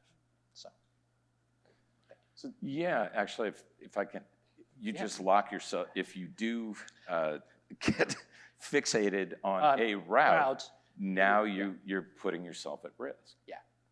For that system to break down when a tornado touches down on that manufacturing site. So Dennis, a follow-up question for you. based on the idea of analyzing key starting materials. How feasible is that? Do we have the information that we need to know enough of the starting materials to figure this out? You know, the USB has a supply chain map, for example. I'm curious if you believe that this is feasible with the information that we have now. So, you know, if you had asked me that question 6 months ago, I probably would have said no.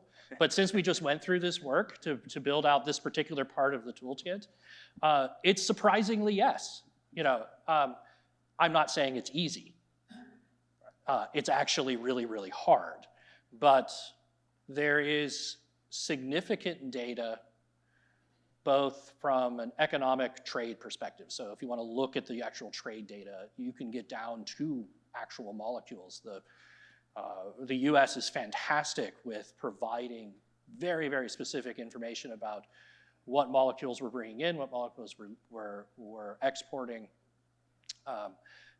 and then using some digital tools and AI, I don't use AI, it's actually machine learning, it's not really AI, but using some machine learning to understand all the potential routes of synthesis that maybe have been published in literature or you know, in other sources, then you can match that with it and start to understand where the opportunities are. But eventually, you need a synthetic chemist to sit down and say, yeah, this actually will work, this will not. You can't get away from that. There's no AI solution for, there's not like a you know, chat chemist out there or something that can do it. But you know, maybe someday, I don't know.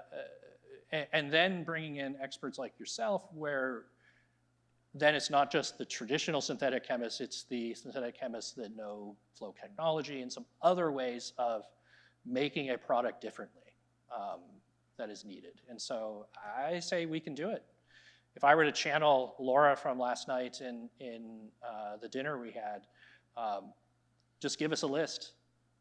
You know, I don't care which list it is. Just pick one. Pick one of the 12. We'll start. You know, it's that idea that, you know, we have capabilities. We just need some momentum. That's great. Great to hear that.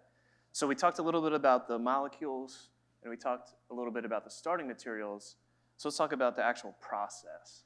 And so my question is for David. I'm wondering how much we should consider the difficulty in manufacturing the molecule, for example, using an advanced technology in the overall selection process. And I think this gets back to something that I said in the intro, right? There's what you can make and what you need to make, and I think they both need to be factored in some way. So curious your thoughts on factoring in the difficulty of manufacturing here. Yeah, it's a great question. It really is one of the primary challenges that we go through when we, now I'm speaking in terms of Continuity Pharma, the startup company that's spun out of my lab. We do look at that very question. Can we execute this in flow with the equipment we have is usually the first question. If the answer to that is no, are there other equipment solutions out there that could get us over the kind of typical hurdles of high solids content in the reaction? You know, if it's a heterogeneous process, that's not very flow amenable in most cases. And so there is a decision tree essentially that you have to go through to make that decision whether it is going to be very amenable to a flow chemistry type of solution. The other, and if the answer to that is no, then you know what, it's a batch process. There are some high pressure operations, high solids. Actually, recently saw a presentation where solvent came up as an earlier question. Right. The best solvent is no solvent. They were using twin screw extruders to run two reactive agents together to generate the product in the absence of solvent. So I think what gets me excited about the opportunities here is there really is a rich set of possibilities in terms of searching for a particular solution. One solution that we take advantage of at Continuity Pharma is a high throughput experimentation platform. So something that allows us to merge where we have merged essentially a standard high throughput screening robot that's made for testing active substances, most often, libraries of compounds that are, you want to see where they hit a particular molecular target, and merging that with modern mass spec techniques so that now we can build 6,000 reactions and analyze them in a couple of hours. And now you get this vast landscape of reactivity that you can be much more judicious in picking, finding the mountaintop and then seeing if you can execute it in flow. If not in flow, then maybe batch is the right way to go. So do you think you can do 25% using advanced technology? Absolutely. Whether it's in 5 years, I think that's that's a tall order. But I think there are a lot of parties that can contribute here, and I think I guess I'm coming from a small company perspective, and so you have to make some pretty careful choices early on because it's a life and death decision for the company. Yeah. For big pharma, it's a completely different value prop. But it's certainly doable, but it's going to take a village. So Dennis has the starting materials taken care of, and David has the chemistry taken care of. So our work here is done. All right. We have a list. And we have a list. Yeah. We have nothing else to do. No, all kidding aside, one thing, Steve, so I had a question for you, right? Because we're talking about reshoring and making molecules domestically that we don't make now. What are the problems with making these things overseas, right? What are some of the vulnerabilities of having these things synthesized overseas? Well, a large share of the drug products used in America every day are made overseas. So we've learned to live with it. For the most part, it works, but there are issues. COVID didn't cause this, but during COVID, we realized a lot of disruptions in supply channels. Remember, there was a ship stuck in the Suez Canal? Mm-hmm. That had drugs on it. That created shortages.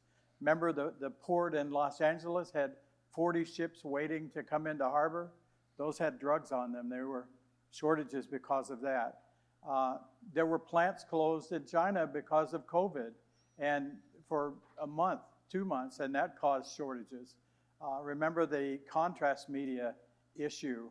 That was a set of products that were only made in one plant in China that were closed because of COVID. And not only did we have a shortage of the drugs, but the hospitals had to cancel elective surgeries because they couldn't do the diagnostics before, during, and after the surgeries because of that. So these are all consequences of overseas. Other things, a deeper issue is quality inspection and assurance on foreign shores. And first I will say I'm a strong believer in, supporter of FDA. And FDA does, I think, an excellent job with the authority they're given by Congress and the appropriations they're given by Congress. But FDA isn't given all the authority that everybody wishes they had, including the FDA, and they aren't given all the money they need. So there's some things they haven't been able to do as thoroughly because of constraints. Inspections of foreign facilities is one issue. How can you do a meaningful, unannounced inspection on a company in a country that requires advance notice? And how can you assure that they're meeting quality standards when they have time to pretty up the process before you get there? It may happen in the US, but I don't think it's nearly as likely as it is in other settings. How do you assure the quality of products in countries that don't participate in the ICH, the International Committee on Harmonization of Food and Drug Regulations? We should begin requiring and encouraging production and giving favor to products that are made in ICH-based countries versus non-ICH-based countries. There's a whole host of issues like that we could look at. And then